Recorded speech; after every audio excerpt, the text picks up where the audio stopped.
عارف، طالوت نے میری طرف رخ کر کے سرگوشی کی۔ میں نے مسکراتے ہوئے کہا، کوئی ترکیب سوچو عارف، میں ان مغرور لڑکیوں کو نیچا دکھانا چاہتا ہوں۔ میرا خیال ہے مجھ سے بہتر تو تم خود سوچ سکتے ہو۔ میں؟ طالوت نے ہونٹ بھینچ کر کہا، میں جو کچھ سوچوں گا اس پر تمہیں اعتراض تو نہیں ہوگا؟ شرافت کے دائرے میں رہ کر، بہرحال وہ کمزور لڑکیاں ہیں، میں نے کہا، اور طالوت پرخیال انداز میں گردن ہلانے لگا۔ پھر اس نے آنکھیں بند کر لیں۔ کافی وقت خاموشی سے گزر گیا۔ ایسا لگتا تھا جیسے طالوت سو گیا ہے۔ لڑکیاں بھی شاید ماحول کی خاموشی کو محسوس کرنے لگی تھیں۔ دفعتاً بڑی بی اپنی جگہ سے اٹھی اور باتھ روم کی طرف جانے لگی۔ میں نے اچانک طالوت کو سنبھلتے ہوئے دیکھا۔ اس نے نیم باز آنکھوں سے بڑی بی کو دیکھا، پھر دائیں سمت گردن جھکا کر آہستہ سے بڑبڑایا، راسم۔ میں نے اس کے لباس کی سرسراہٹ سنی، پھر راسم کی سرگوشی سنائی دی، آقا۔ ذرا دیکھنا، طالوت آہستہ سے بولا۔ اس کے جواب میں کوئی آواز نہیں سنائی دی۔ میں بھی سنبھل کر بیٹھ گیا۔ میں سمجھ گیا تھا کہ بڑی بی کی شامت آئی ہے۔ بڑی بی باتھ روم کا دروازہ کھول کر اندر چلی گئیں، لیکن دوسرے لمحے ان کی بھیانک چیخ سنائی دی۔ انہوں نے باتھ روم کے دروازے سے باہر چھلانگ لگا دی تھی۔ وہ بری طرح گریں اور لڑکیاں اچھل پڑیں۔ ارے ارے ارے! بڑی بی ہذیانی انداز میں چیخ رہی تھی۔ لڑکیاں جھپٹ کر ان کے قریب پہنچ گئیں۔ کیا ہوا؟ کیا ہوا بوا؟ وہ انہیں جھنجھوڑ جھنجھوڑ کر پوچھنے لگیں۔ ارے بچ گئی، ارے بال بال بچ گئی، بڑی بی گردن پٹکتے ہوئے بولی۔ ہوا کیا؟ خوبصورت لڑکی نے جھنجھلائے ہوئے انداز میں پوچھا۔ فرش! ہائے، اگر میں اندر قدم رکھ دیتی تو کیا ہوتا؟ وہاں تو فرش ہی نہیں ہے، دوڑتی ہوئی زمین نظر آ رہی ہے۔ باتھ روم میں؟ لڑکی چونک کر بولی۔ ہاں، اگر گر پڑتی تو کیما بن جاتا۔ بڑی بی کے پورے جسم سے پسینہ بہہ رہا تھا۔ یہ کیسے ممکن ہے؟ نصرت، دیکھو تو، خوبصورت لڑکی نے ایک لڑکی سے کہا، اور لڑکی نے باتھ روم کے قریب پہنچ کر اس کا دروازہ کھولا، پھر پلٹ کر بولی، بوا کا تو دماغ خراب ہو گیا ہے، سب ٹھیک ہے۔ کیا؟ بڑی بی اچھل پڑی۔ انہوں نے خوف زدہ انداز میں باتھ روم کی طرف دیکھا۔ دوسری لڑکی بھی باتھ روم کی طرف بڑھ گئی تھی۔ پھر وہ بھی ہنستے ہوئے بولی، بوا کی آنکھیں کمزور معلوم ہوتی ہیں، سب ٹھیک تو ہے۔ اور بڑی بی اٹھ کر کھڑی ہو گئیں۔ خوبصورت لڑکی خود بھی باتھ روم کی طرف بڑھ گئی تھی۔ آپ واقعی پاگل ہو گئی ہیں بوا، خواہ مخواہ اپنا مذاق بنوا رہی ہیں، اس نے جھنجھلائے ہوئے انداز میں کہا۔ اے میں سچ کہہ رہی ہوں بٹیا، اللہ کی پناہ، یہ میری آنکھوں کو کیا ہو گیا تھا؟ ہائے! بڑی بی نے گہری گہری سانسیں لی۔ چکر آ گیا ہوگا، معاف کرنا بٹیا، تم لوگوں کو تکلیف دی۔ نہیں، آپ خوب تماشا بنا لیں ہمیں، لڑکی نے برا سا منہ بنا کر کہا، اور بڑی بی باتھ روم میں داخل ہو گئیں۔ لڑکیاں اپنی سیٹوں پر آ بیٹھیں۔ دوسری دونوں لڑکیاں برابر ہنسے جا رہی تھیں۔ بڑی بی نے اندر داخل ہو کر دروازہ بند کر لیا۔ خوبصورت لڑکی برا سا منہ بنائے بیٹھی تھی۔ میں نے طالوت کی طرف دیکھا۔ وہ لاپرواہی سے پشت گاہ سے گردن ٹکائے بیٹھا تھا۔ میں جانتا تھا کہ طالوت اتنی ہی بات پر مطمئن نہیں ہو گیا ہوگا۔ اسے لڑکیوں کا یہ اجتناب بالکل پسند نہیں آیا تھا۔ پھر تھوڑی دیر کے بعد ہی میری بات کی تصدیق ہو گئی۔ باتھ روم سے دروازہ کھٹکھٹانے کی آوازیں آ رہی تھیں۔ اب کیا ہو گیا؟ لڑکی دانت پیس کر بولی۔ اے کھولو بٹیا، دروازہ بند کیوں کر دیا؟ کھولو، جلدی کھولو۔ باتھ روم سے بڑی بی کی آوازیں سنائی دیں۔ دیکھو بھائی رومی، انہوں نے تو آج ناک میں دم کر دیا، خوبصورت لڑکی نے دوسری لڑکی سے کہا، اور وہ باتھ روم کی طرف بڑھ گئی۔ ایک کا نام رومی، دوسری کا نصرت، لیکن خود ان محترمہ کا نام کیا ہے؟ طالوت نے سرگوشی کے انداز میں کہا۔ لیکن میں کیا جواب دے سکتا تھا؟ میں تو رومی کو باتھ روم کے دروازے پر قوت آزمائی کرتے دیکھ رہا تھا۔ بوا، دروازہ اندر سے بند ہے، رومی نے کہا۔ کھلا ہوا ہے بٹیا، اللہ قسم، تم باہر سے کھولو۔ باہر سے بھی کھلا ہوا ہے، رومی نے پاؤں پٹکتے ہوئے کہا۔ اے میرے مولا، پھر یہ کھل کیوں نہیں رہا ہے؟ ارے میرا دم گھٹ جائے گا، ارے میں مر جاؤں گی، کھولو، خدا کے لیے دروازہ کھولو۔ رومی پھر دروازے کو اندر دھکیلنے لگی، لیکن دروازہ کیسے کھلتا؟ میں جانتا تھا وہ طالوت کی مدد کے بغیر نہیں کھل سکتا۔ دوسری دونوں لڑکیاں بھی اٹھ کر دروازے پر آ گئیں اور سب مشترکہ کوشش کرنے لگیں، لیکن دروازے کو کھلنا تھا، نہ کھلا۔ بڑی بی اندر سے مسلسل چیخے جا رہی تھی، اور طالوت اطمینان سے آنکھیں بند کیے سیٹ سے ٹکا ہوا تھا۔ اس دوران لڑکیوں نے کئی بار ملتجی انداز سے ہماری طرف بھی دیکھا، لیکن ہمارے اٹھنے کا سوال ہی پیدا نہیں ہوتا تھا۔ وہ آپس میں خسر پھسر کرنے لگی۔ پھر نصرت ہماری طرف بڑھی۔ دیکھیے، باتھ روم کا دروازہ نہ جانے کس طرح بند ہو گیا ہے۔ براہ کرم ہماری مدد کریں۔ ہمارے درمیان اجنبیت برقرار رہنی چاہیے محترمہ، طالوت نے خشک لہجے میں کہا، اور لڑکی بے بسی سے دونوں لڑکیوں کی طرف دیکھنے لگی جنہوں نے اس کا جواب سن لیا تھا۔ ارے میں مری، ہائے میرا دم چلا۔ مر جاؤ، ہم کیا کریں؟ خوبصورت لڑکی جھنجھلا کر بولی، اور پھر دوسری لڑکی سے کہا، زنجیر کھینچ دو، یہ ٹرین ہے یا بچڑ خانہ؟ اور نصرت زنجیر کی طرف بڑھی۔ طالوت نے زنجیر کی طرف دیکھا اور ایک گہری سانس لی۔ نصرت نے زنجیر کا ہینڈل کھینچا اور ہینڈل اکھڑ کر اس کے ہاتھ میں آ گیا، اور نصرت گرتے گرتے بچی۔ ارے میں مر گئی لڑکیوں، ارے میں مر گئی، اندر سے بوا کی آواز آئی۔ سیمی باجی، زنجیر، نصرت نے گھبرائی ہوئی آواز میں کہا، لیکن کہنے کی ضرورت نہیں تھی، لڑکیاں بھی زنجیر کا حشر دیکھ چکی تھیں۔ سیمی، طالوت نے ایک گہری سانس لی، واقعی بڑا مناسب نام ہے۔ تینوں لڑکیاں پھر ہماری طرف دیکھنے لگیں۔ مجھے کچھ بے چینی ہو رہی تھی، لیکن میں جانتا تھا کہ میں بھی ان کے لیے کچھ نہیں کر سکوں گا، اور پھر طالوت اس معاملے میں میری مداخلت پسند بھی نہیں کرے گا۔ اچانک خوبصورت لڑکی پاؤں پٹکتی ہوئی ہمارے نزدیک آ گئی اور ہمیں گھورنے لگی۔ سنیے، اس نے لرزتی آواز میں کہا۔ فرمائیے، طالوت آنکھیں بند کیے ہوئے بولا۔ کیا ہم مدد کے مستحق نہیں ہیں؟ کیا آپ کے رویے سے ہم ذلیل نہیں ہو گئے ہیں؟ طالوت نے برجستہ کہا۔ تو آپ انتقام لے رہے ہیں؟ وہ تیز لہجے میں بولی۔ انسانی فطرت ہے، طالوت نے جواب دیا، اور وہ پاؤں پٹکتی ہوئی واپس چلی گئی۔ تینوں پھر دروازے پر زور آزمائی کرنے لگیں۔ اب وہ سچ مچ پریشان ہو گئی تھی۔ بڑی بی کی آواز آنا بھی بند ہو گئی تھی۔ کافی دیر تک وہ سر مارتی رہیں، پھر وہی لڑکی طالوت کے سامنے آ گئی۔ اس کا چہرہ سرخ ہو رہا تھا۔ میں آپ سے معافی چاہتی ہوں، براہ کرم ہماری مدد کریں، اس نے آہستہ لہجے میں کہا، اور طالوت اچھل کر کھڑا ہو گیا اور پھر میرے کندھے پر ہاتھ مارتے ہوئے بولا، ارے تم کیوں خاموش بیٹھے ہو؟ جاؤ جلدی سے دروازہ کھولو، نہ جانے بیچاری بوا کا کیا حال ہوا ہوگا، جلدی اٹھو بھائی۔ پھر ہم دونوں دروازے پر پہنچ گئے۔ طالوت نے میرے کندھے پر ہاتھ رکھا، ہم دونوں نے دروازے کو دھکیلا، لیکن اب تو نہ کھلنے کا سوال ہی پیدا نہیں ہوتا تھا۔ چنانچہ دروازہ کھل گیا۔ بڑی بی باتھ روم کے دیوار سے ٹیک لگائے بیٹھی تھیں، ان کی آنکھیں بند تھیں۔ لڑکیاں غڑاپ سے اندر گھس گئیں۔ بے ہوش ہیں، ہٹیے آپ لوگ، طالوت نے کہا، اور پھر بڑی بی کو اٹھا کر باہر لے آیا اور انہیں سیٹ پر لٹا دیا۔ لڑکیاں انہیں ہوش میں لانے کی کوشش کرنے لگیں۔ چند منٹ کے بعد بڑی بی ہوش میں آ گئیں، لیکن ان کے حواس ابھی تک بحال نہیں ہوئے تھے۔ آج آپ نے جس قدر پریشان کیا ہے بوا، سیمی دانت پیس کر بولی، آئندہ آپ کو کبھی ساتھ نہیں لاؤں گی۔ اے میرے مولا، بڑی بی گہری سانس لے کر بولی، اور پھر ان کی نگاہ ہم دونوں پر پڑی اور ان کے چہرے کے تاثرات بدلنے لگے۔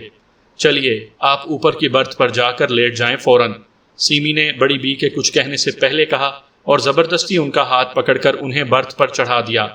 زندگی اجیرن کر دی، وہ بڑبڑاتی ہوئی بیٹھ گئی۔ دوسری لڑکیاں بھی بیٹھ گئی تھیں۔ طالوت اور میں بھی اپنی جگہ جا بیٹھے۔ نصرت، کافی پلاؤ، سیمی نے کہا۔ نصرت باسکٹ سے کافی کا بڑا تھرماس نکالنے لگی، پھر اس نے خوبصورت مگ اس میں سے نکالے اور ان میں کافی انڈیلنے لگی۔ سیمی نے ہماری طرف اشارہ کر دیا اور نصرت ایک ٹرے میں کافی کے 2 گلاس لے کر ہمارے قریب آ گئی۔ طالوت نے اطمینان سے ایک گلاس اٹھا کر میری طرف بڑھا دیا اور دوسرا خود لے لیا۔ اس نے شکریہ بھی ادا نہیں کیا۔ لڑکیوں کے ہونٹوں پر مسکراہٹ پھیل گئی۔ بوا، نصرت نے آواز دی، کافی پئیں گی؟ نہیں بیٹا، میری حالت اچھی نہیں ہے، مگر تم ان مردوؤں کو منہ مت لگاؤ، بڑی بی نے کہا۔ اگر یہ مردوئے نہ ہوتے بوا تو آپ اسی باتھ روم میں پڑے پڑے مر گئی ہوتی، سیمی نے کہا، اور بوا خاموش ہو گئیں۔ آخر انہیں ہم دونوں سے کیا بیر ہے؟ طالوت نے پوچھا۔ انہیں تمام مردوں سے بیر ہے، صرف آپ سے نہیں۔ بہرحال آپ انہیں ملازمہ سمجھ کر معاف کر دیں۔ ویسے آپ لوگ کہاں جا رہے ہیں؟ سیمی نے کافی کا گھونٹ لیتے ہوئے کہا۔ یہ سوال آپ پر ادھار ہے، طالوت نے کہا۔ ہم تو جلال آباد جا رہے ہیں۔ اتفاق ہے، طالوت نے کہا۔ ہم سفر ہونے کے ساتھ ساتھ ہم لوگ ایک ہی جگہ جا رہے ہیں، ہم بھی جلال آباد اتریں گے۔ کیا آپ وہیں رہتے ہیں؟ سیمی نے پوچھا۔ اے خاموش نہیں بیٹھے گی لڑکی، اوپر سے بوا چیخیں۔ نصرت، اگر بوا آئندہ بولیں تو انہیں اٹھا کر دوبارہ باتھ روم میں بند کر دینا، سیمی دانت پیس کر بولی، اور بوا گھبرا کر خاموش ہو گئیں۔ نہیں، طالوت نے جواب دیا، ہم وہاں بغرض تفریح جا رہے ہیں۔ کیا آپ کا قیام وہیں ہے؟ جی ہاں۔ یہ بوا آپ کی کون ہیں؟ بس سرپرست ہیں، میں یونیورسٹی میں پڑھتی ہوں، آخری امتحان دے کر واپس جا رہی ہوں۔ یہ میری سہیلیاں ہیں جو مجھے لینے آئی تھیں۔ اوہ، تو کیا بوا آپ کے ساتھ شہر میں رہتی تھیں؟ جی ہاں۔ زندگی اجیرن کر دی ہوگی آپ کی، طالوت نے کہا اور لڑکی مسکرا کر خاموش ہو گئی۔ آپ نے ہم لوگوں کا نام نہیں پوچھا۔ بتا دو خود، نہیں پوچھا تو، بوا نے طنزیہ انداز میں کہا اور لڑکیاں ہنس پڑیں۔ چلیے بوا کہہ رہی ہیں تو بتا دیجئے، روحی نے کہا۔ مجھے کیا ضرورت پڑی ہے غیر مردوں کا نام پوچھنے کی، تمہیں ہی مبارک ہو، بوا نے بڑبڑاتے ہوئے کہا۔ چلیے بوا نہیں چاہتی تو جانے دیجئے، ویسے خاصی دلچسپ شخصیت ہیں، کیا واقعی انہوں نے شادی نہیں کی؟ میں کہتی ہوں تو میرے پیچھے کیوں پڑ گیا ہے آخر؟ بوا برتھ پر پاؤں لٹکا کر بیٹھ گئیں۔ وہ خونخوار نگاہوں سے طالوت کو گھور رہی تھی، لیکن طالوت نے بوا کی طرف متوجہ ہوئے بغیر کہا، اگر ان کی شادی نہیں ہوئی مس سیمی تو پھر میں آپ کو کچھ تکلیف دوں گا۔ کیسی تکلیف؟ یاسمین نے بھی اب دلچسپی لیتے ہوئے پوچھا۔ بس ان کے سامنے بتاتے ہوئے شرم آتی ہے، طالوت نے گردن جھکاتے ہوئے پوچھا اور لڑکیاں کہے لگانے لگیں۔ مر جاؤ، خدا کرے مر جاؤں دونوں۔ آنکھیں پھوٹیں، بوا جلدی سے برتھ پر لیٹ گئیں۔ بس اب بوا کو معاف کر دیجئے، بہت زچ ہو گئی ہیں بیچاری، سیمی نے سفارش کی۔ ہائے یہ دل کے معاملے ہیں، کیا عرض کروں۔ تمہارے دل کو آگ لگے، کیڑے پڑ جائیں کم وقت میں، بوا کلکلائیں۔ لڑکیاں بے تحاشا ہنس رہی تھی، مجھے بھی ہنسی آ رہی تھی۔ طالوت انتہا پسندی کے موڈ میں تھا۔ آپ لوگ بھی طالب علم ہیں؟ سیمی نے پوچھا۔ میں تو بس طالب بوا ہوں، مگر کیا کروں، اس ظالم کا دل پگھلتا ہی نہیں، طالوت نے آہستہ سے کہا اور بوا پھر اٹھ کر بیٹھ گئیں۔ ان کا بس نہیں چلتا تھا کہ طالوت کو کچا چبا جائیں۔ اللہ، اب تو ہنسا بھی نہیں جاتا، بس خدا کے لیے خاموش ہو جائیے، روحی نے کہا۔ نہیں ہنسو، خوب ہنسو، مر جاؤ ہنستے ہنستے، بوا نے کہا اور برتھ سے نیچے اتر آئیں۔ اب اگر کچھ بولا لڑکے تو بس جوتیاں مار مار کر تیرا سر گنجا کر دوں گی، بول کے دیکھ، کیا سمجھ رکھا ہے آخر؟ ہے لذت پاپوشے جانا حلوہ بادام ہے، طالوت گنگنانے لگا اور بوا سچ مچ جوتی اتار کر طالوت پر لپکیں۔ ارے بوا، دونوں لڑکیوں نے بڑی بی کو پکڑ لیا، ہنستے ہنستے ان کی آنکھوں سے آنسو گرنے لگے تھے۔ بوا سے جوتی چھین لی گئی اور لڑکیوں نے انہیں زبردستی پکڑ کر بٹھا لیا۔ اللہ، اب خاموش ہو جائیے، سیمی نے کہا۔ وہ بے تحاشا ہنس رہی تھی اور طالوت شرارت آمیز انداز میں مسکرا رہا تھا۔ سامعین کرام، آپ سن رہے ہیں ایم اے راحت کی لکھی گئی کہانیوں میں سے ایک دلچسپ اردو کہانی جس کا نام ہے طالوت۔ یہ اس سلسلے کی قسط نمبر 25 ہے۔ مجھے امید ہے آپ کو میری یہ کاوش پسند آ رہی ہوگی۔ جلال آباد کا 12 گھنٹے کا سفر انتہائی دلچسپ گزرا۔ بوا کئی بار غصے سے دیوانی ہوئی، پھر تھک ہار کر برتھ پر سو گئیں۔ طالوت بھی بہترین موڈ میں تھا۔ اس نے بوا کو اور کوئی سزا نہیں دی تھی، لیکن جب تک وہ سو نہیں گئیں، وقفے سے وہ ان کے حسن کی تعریف کرتا رہا اور بوا چراغ پا ہوتی رہیں۔ اس دوران لڑکیاں بھی کافی بے تکلف ہو گئی تھیں، یہاں تک کہ کھانا بھی ایک ساتھ کھایا گیا۔ طالوت نے انہیں اپنا نام عادل اور میرا سائم بتایا، اس نے مجھے اپنا بھائی بتایا تھا۔ جب جلال آباد قریب آ گیا تو سیمی نے مسکراتے ہوئے کہا، یہ سفر طویل عرصے تک یاد رہے گا، عادل صاحب، خاص طور سے بوا کو۔ بہرحال ہم آپ کے مشکور ہیں۔ کیا جلال آباد میں آپ سے ملاقات نہیں ہو سکے گی مس سیمی؟ طالوت نے پوچھا۔ میں یہ بتاتے ہوئے شرمندہ ہوں عادل صاحب کہ ہمارا خاندان انتہائی قدامت پسند ہے۔ میرے والد اور والدہ بھی اسی رنگ میں رنگے ہوئے ہیں۔ والد صاحب اجنبیوں سے ملنا پسند نہیں کرتے، خاص طور سے کم حیثیت کے لوگوں سے۔ اس خاندان کی ایک جھلک آپ بوا میں دیکھ چکے ہیں۔ میرے گھر میں آپ کو سب بوا جیسے ملیں گے، اس لیے میں معذرت خواہ ہوں۔ اوہ، لیکن ہم آپ کے گھر ضرور آئیں گے مس سیمی، اور کچھ نہیں تو بوا کا رشتہ لے کر ہی۔ میرا خیال ہے بوا اس وقت تک والد صاحب کو آپ کے خلاف کافی بھر چکی ہوں گی۔ میری درخواست ہے کہ جلال آباد میں آپ گمنام ہی رہیں۔ یہ بھی ہو سکتا ہے کہ والد صاحب ناراض ہو کر آپ کو تلاش کریں۔ ہم ایک بار تو ضرور آئیں گے مس سیمی، طالوت نے کہا اور کھڑکی سے باہر دیکھنے لگا۔ سیمی نے کوئی جواب نہیں دیا تھا۔ کیا آپ ہمیں جلال آباد میں اپنا پتہ نہیں بتائیں گی؟ نواب جلال الدین کے بارے میں کسی سے بھی جا پوچھیں۔ تو کیا ہے؟ وہاں جلال آباد میں ہماری جاگیر ہے، سیمی نے گردن جھکاتے ہوئے کہا، اور طالوت گردن کھجانے لگا۔ میں بھی تعجب سے آنکھیں پھاڑ کر رہ گیا۔ تھوڑی دیر کے بعد ٹرین جلال آباد کے خوبصورت اسٹیشن پر رک گئی اور باوردی ملازموں کی پوری فوج اس کمپارٹمنٹ کے سامنے آ گئی جس میں ہم لوگ تھے۔ سیمی کا شاندار استقبال کیا گیا، ملازم سامان اتارنے لگے، بوا بھی نیچے اتر گئیں۔ ہم لوگوں کی طرف کسی نے توجہ نہیں دی۔ طالوت اور میں خاموشی سے یہ ہنگامہ دیکھتے رہے۔ پھر طالوت نے ایک گہری سانس لی اور میرا ہاتھ پکڑ کر دروازے کی طرف بڑھتے ہوئے بولا، آؤ ذرا میں بھی دیکھوں کہ نواب جلال الدین کیا حیثیت رکھتے ہیں اور میں گھبرائی ہوئی نگاہوں سے طالوت کو دیکھنے لگا۔ طالوت میرا ہاتھ پکڑے ہوئے کمپارٹمنٹ کے دروازے سے نیچے اتر گیا، لیکن سیمی کو ریسیو کرنے والے اب بھی ہماری طرف متوجہ نہیں ہوئے تھے۔ ان لوگوں کی شان دیکھ کر میں دنگ تھا۔ بڑے کروفر کے لوگ تھے۔ سیمی کو ہاتھوں ہاتھ لیا جا رہا تھا۔ بہت سے ہار اس کی گردن میں ڈالے گئے تھے۔ پھول نچھاور ہو رہی تھے۔ اسٹیشن ایک تماشا بنا ہوا تھا۔ ٹرین میں بیٹھے دوسرے مسافر بھی گردنیں نکال کر دیکھ رہے تھے۔ طالوت میرا ہاتھ پکڑے آگے بڑھا۔ سیمی کو بھی کشاں کشاں باہر لایا جا رہا تھا۔ کاروں کا ایک قافلہ تھا۔ ایک قیمتی رولکس کھڑی تھی جس کی کھڑکیوں اور بیک ویو پر قیمتی پردے پڑے ہوئے تھے، حالانکہ سیمی پردہ نشین نہیں تھی۔ بہرحال وہ چاروں رولکس میں جا بیٹھیں۔ دوسرے لوگ بھی اپنی کاروں میں بیٹھ گئے اور یہ عظیم الشان قافلہ چل پڑا۔ ہم دونوں کاروں کی لمبی قطار کو آگے بڑھتے ہوئے دیکھ رہے تھے۔ طالوت کے ہونٹوں سے ایک غراہٹ سی نکلی اور میں چونک کر اس کی شکل دیکھنے لگا۔ یہاں بلا وجہ اتر گئے طالوت، ہمیں تو آگے چلنا تھا۔ یار یہ لڑکی واقعی پسند آ گئی ہے، طالوت نے نچلا ہونٹ دانتوں میں دباتے ہوئے کہا۔ کیا مطلب؟ میں نے چونک کر پوچھا۔ میرا مطلب ہے وقتی طور پر، اور تم بہرحال اس سے عشق کی اجازت دے چکے ہو۔ تھوڑے دن تفریح کریں گے اور اس کے بعد یہاں سے روانہ ہو جائیں گے، اور پھر یوں بھی ہمیں کون سا کسی خاص منزل پر پہنچنا ہے۔ جہاں تفریح کے مواقع ہاتھ آئیں گے رک جائیں گے، اور جہاں سے اکتا جائیں گے آگے بڑھ جائیں گے۔ میں نے ایک گہری سانس لی اور ادھر ادھر دیکھنے لگا۔ کیا تم اس سے متاثر نہیں ہوئے؟ تم ہو چکے تھے اس لیے میری گنجائش نہیں تھی۔ ویسے اس قسم کی لڑکیاں دکھ دینے کے علاوہ کر بھی کیا سکتی ہیں؟ ہم ان معصوم لڑکیوں سے دھوکہ بھی تو نہیں کر سکتے، اور نہ ہی انہیں اپنا سکتے ہیں۔ یہ تو درست ہے عارف، سمجھ میں نہیں آتا یار، میرے اپنے علاقے کی لڑکیاں میری آغوش میں آنے کے لیے بے چین رہتی ہیں، لیکن مجھے ان سے کوئی رغبت نہیں تھی۔ تمہارے یہاں کی لڑکیاں اتنی پرکشش کیوں ہیں؟ اللہ جانے۔ بہرحال اب یہاں کیوں کھڑے ہو؟ آگے بڑھو۔ ہاں آگے بڑھو، آؤ۔ میں فیصلہ نہیں کر سکا کہ یہاں کیا حیثیت اختیار کی جائے۔ یہ تو طے ہے کہ ان نواب جلال الدین سے دو دو ہاتھ ضرور ہوں گے۔ تم نے اس لڑکی کے الفاظ سنے تھے؟ کون سے الفاظ؟ کہہ رہی تھی والد صاحب اجنبیوں سے ملنا پسند نہیں کرتے، خاص طور سے کم حیثیت کے لوگوں سے۔ میں دیکھوں گا نواب صاحب کی کیا حیثیت ہے۔ طے کر چکے ہو کہ یہاں قیام کرو گے؟ میں نے پوچھا۔ میں اور کیسے بتاؤں؟ اور یہ جو تم خود پر ہر وقت سوگ طاری کیے رہتے ہو، یہ مجھے پسند نہیں۔ تفریحات کی دنیا میں آؤ، زندگی میں پوری دلچسپی لو۔ اب یہ تمہاری دنیا ہے، تم یہاں کے اصولوں سے واقف ہو۔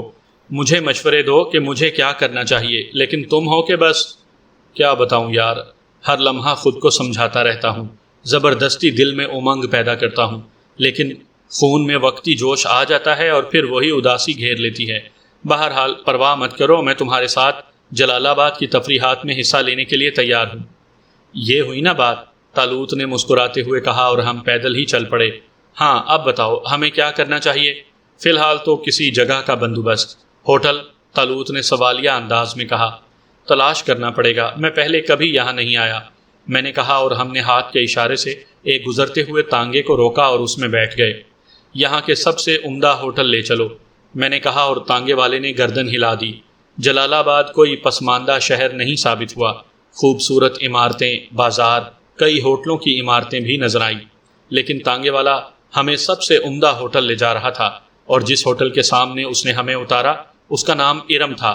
در حقیقت اپنے وقوع کے لحاظ سے ارم ہی تھا۔ سرسبز علاقے میں چاروں طرف میدان پھیلے ہوئے تھے، بہت دور سے ایک پہاڑی جھرنا نظر آتا تھا، ایک سمت ریس کورس کا طویل میدان تھا۔ مجھے اور طالوت کو یہ جگہ پسند آئی۔ ہم نے تانگے والے کو پیسے دیے اور پھر اندر داخل ہو گئے۔ ایک ڈبل روم تیسری منزل پر حاصل کیا، انتہائی کشادہ اور اعلیٰ درجے کا کمرہ تھا۔ ضروریات سے فارغ ہونے کے بعد ہم نے کافی طلب کی اور آبشار کی سمت کی کھڑکیوں کو کھول کر کرسیوں پر بیٹھ گئے۔ بلا شبہ خوبصورت جگہ ہے، لیکن سیمی اس سے بھی زیادہ خوبصورت ہے۔ سیمی؟ ہاں، کافی خوبصورت لڑکی تھی۔ بہرحال اس تک پہنچنے کے لیے ہمیں سب سے پہلے نواب جلال الدین کے بارے میں معلومات حاصل کرنا ہوں گی۔ کس قسم کی معلومات؟ طالوت نے پوچھا۔ دیکھو طالوت، تمہیں سیمی تک پہنچنا ہے، نواب جلال الدین سے دشمنی کا انداز مناسب نہ ہوگا۔ اس شخص کے بارے میں معلومات حاصل کر لیں، کس ٹائپ کا آدمی ہے، کیا مشاغل رکھتا ہے، کس قسم کے لوگوں سے ملنا پسند کرتا ہے، اس کے بعد اس سے ملا جائے۔ خوب، مناسب خیال ہے، میں تم سے متفق ہوں، لیکن اس کے لیے ہمیں کوشش کرنے کی کیا ضرورت ہے؟ راسم کس کام آئے گا؟ او، کیا وہ یہ کام بھی کر سکتا ہے؟ ارے وہ کیا کام نہیں کر سکتا؟ راسم، طالوت نے آواز دی اور راسم سامنے آ گیا۔ آقا، دیکھو، نواب جلال الدین کے بارے میں مکمل معلومات حاصل کرنا ہے۔ کیسا آدمی ہے، کون کون سی چیزوں سے شوق رکھتا ہے، اور اس سے ملاقات کا بہترین ذریعہ کیا ہے؟ جو حکم آقا، بس جاؤ، ہم تمہارا انتظار کریں گے، طالوت نے کہا۔ راسم نے گردن جھکائی اور نگاہوں سے اوجھل ہو گیا۔ میں بھی خاموش بیٹھا تھا۔ پھر میں نے اس سے پوچھا، تمہارے والدین کو تمہاری بھینک کہاں سے ملی؟ میری تلاش مستقلاً جاری ہے ابا حضور، ظاہر ہے اس طرح تو نہ چھوڑ دیں گے۔ ان کے ہر کارے کریا مجھے تلاش کرتے پھر رہے ہیں۔ بہرحال میرا خیال ہے کہ میں ان لوگوں کو بھٹکانے میں کامیاب ہو گیا ہوں۔ اب کوئی اس طرف کا رخ نہیں کرے گا۔ کیوں؟ میں نے پوچھا۔ انہیں یقین ہو گیا ہے کہ میں یہاں نہیں ہوں۔ اس کے لیے میں نے ایک خاص تکنیک استعمال کی تھی۔ وہ کیا؟ میں بتا تو چکا ہوں یار۔ ایک رات ایک گدھی کے ساتھ کھونٹے سے بندھا رہا ہوں۔ کئی راتیں درختوں پر بندروں کی شکل میں گزاری ہیں۔ دراصل میں نے انسانوں کا روپ ہی نہیں دھارا، ورنہ وہ لوگ مجھے ضرور تلاش کر لیتے۔ جانوروں کی طرف انہوں نے توجہ ہی نہیں دی، اور وہ بھی ایسے جانور جن سے مجھے نفرت ہے۔ او، تو تم یہ قوت بھی رکھتے ہو؟ فضول باتیں مت کرو۔ کیا خیال ہے، ہوٹل کی سیر کریں؟ طالوت نے پوچھا۔ جیسی مرضی، ویسے ابھی رونق کا وقت نہیں ہوا، تاہم آؤ چلتے ہیں، میں نے کہا اور کھڑا ہو گیا۔ طالوت بھی کھڑا ہو گیا۔ ہم اپنے کمرے سے نکل آئے۔ ہمارے جسموں پر قیمتی سوٹ تھے، حلیے بھی باحیثیت لوگوں کے تھے۔ بہرحال ہم نیچے ڈائننگ ہال میں آ گئے، لیکن ڈائننگ ہال آباد نہیں تھا۔ طالوت نے اس کی ویرانی دیکھ کر ہونٹ سکوڑے اور پھر گردن ہلاتے ہوئے بولا، نہیں چلے گا، آؤ۔ اور ہم ڈائننگ ہال سے بھی نکل آئے۔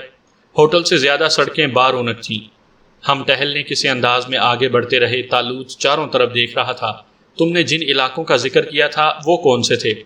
یہی راستہ جاتا ہے، پہاڑوں کے اس طرف، شاید آزاد علاقہ کہلاتا ہے۔ میں نے صرف ایک ریاست دیکھی، زنگانہ نام تھا۔ او، تو تم زنگانہ جا نکلے تھے؟ میں نے تعجب سے پوچھا۔ ہاں، کیوں؟ تمہیں حیرت کیوں ہوئی؟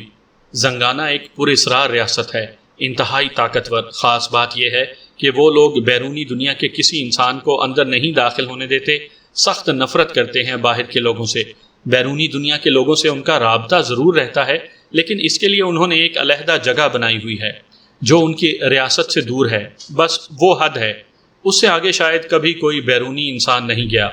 میں گیا ہوں، لیکن درختوں کے ذریعے، بندر کی شکل میں۔ کیا ماحول ہے وہاں کا؟ کیسی ہے وہ پراسرار بستی؟ بس عام انسانوں جیسی۔ میں بتا چکا ہوں کہ میں اپنی الجھن میں گرفتار تھا، کسی چیز کے تجزیے کا موقع نہیں مل سکا۔ ہاں، وہ علاقے مجھے دلکش معلوم ہوئے تھے، اس لیے میں نے تم سے ان کا تذکرہ کیا تھا۔ بہرحال وہاں تمہارا داخلہ مشکل نہیں ہوگا، لیکن میں… ارے، طالوت اور تم الگ الگ تو نہیں ہو؟ جس طرح طالوت وہاں داخل ہوگا اسی طرح تم، طالوت نے کہا، اور پھر بائیں سمت دیکھنے لگا جہاں راسم کھڑا تھا۔ کام ہو گیا راسم؟ آقا، راسم نے جواب دیا۔ خوب، کیا پوزیشن ہے؟ وہ ایک مغرور اور خود سر انسان ہے، کم حیثیت لوگوں کے سائے سے بھی بچتا ہے، اپنے برابر کے لوگوں سے ملتا ہے۔ اس کی کوٹھی بے حد شاندار ہے۔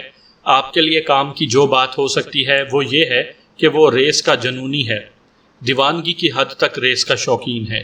اس کا اپنا استبل ہے جہاں ریس میں دوڑنے والے 20 گھوڑے پلتے ہیں۔ ہفتے میں 2 بار یہاں ریس ہوتی ہے، جس میں ملک کے بڑے بڑے لوگ شرکت کرتے ہیں۔ لاکھوں روپے کا جوا ہوتا ہے، لیکن ریکارڈ ہے کہ کسی ریس میں جلال الدین کے گھوڑے نہیں ہارے۔ وہ جہاں بھی گئے ہیں جیت کر آئے ہیں، اور جلال الدین ان پر فخر کرتا ہے۔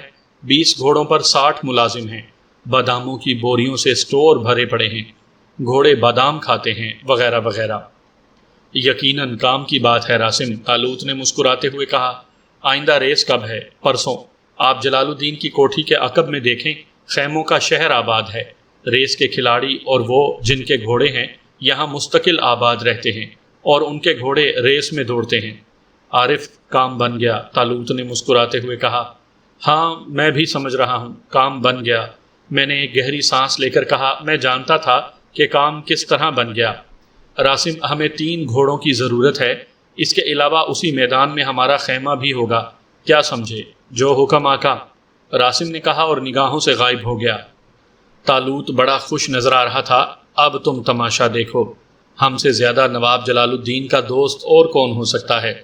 ہمارے تمام گھوڑے ریس میں اول آئیں گے، آؤ ہوٹل واپس چلیں، راسم انتظام کرے تو ہم خیموں میں منتقل ہو جائیں گے۔ یہ دن ہم دونوں نے ہوٹل میں گزارا۔ راسم نے دوسرے دن صبح خیمے نصب ہونے کی اطلاع دی تھی۔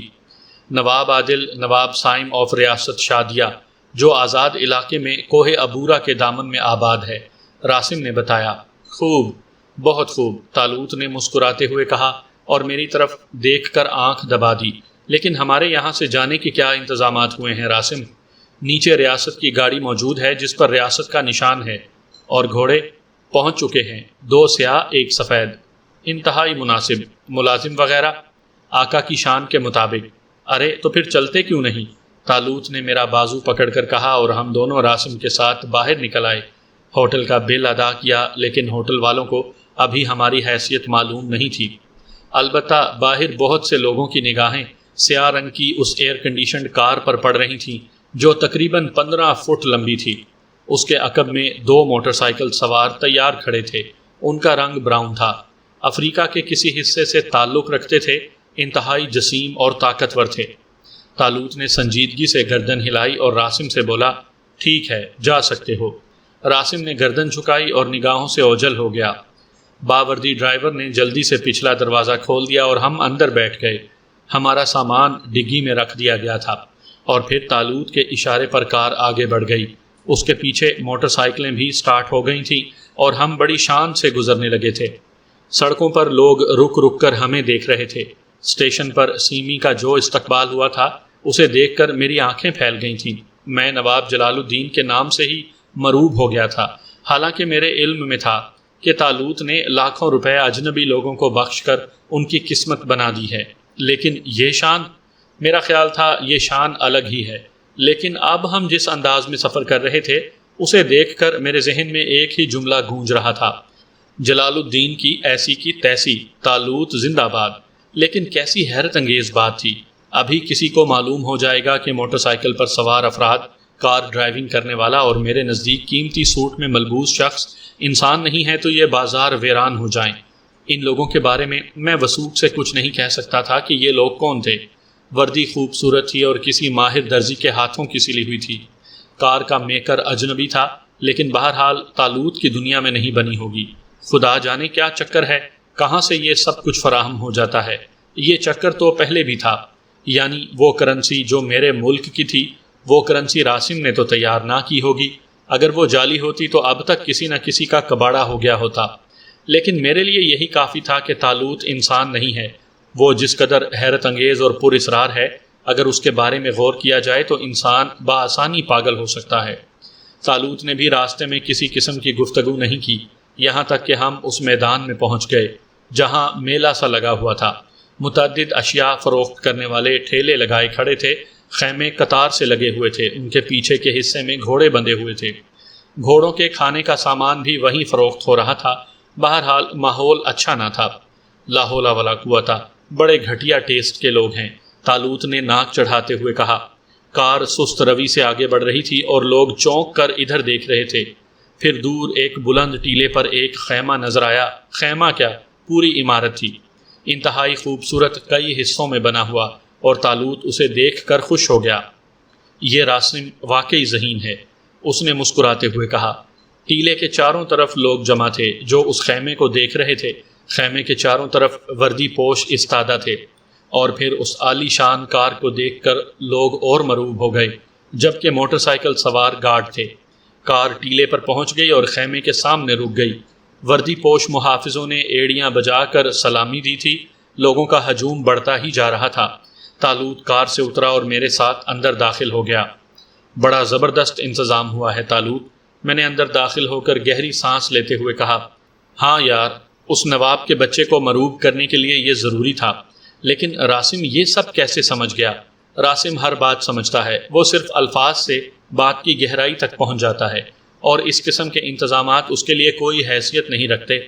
اگر تم اس سے کہتے تو راتوں رات یہاں ایک عالی شان محل تعمیر ہو جاتا، لیکن ایسے محل کو دیکھ کر لوگ بدحواس ہو جاتے، اس لیے اس نے احتیاط کی۔ خیمے کی بات اور ہے۔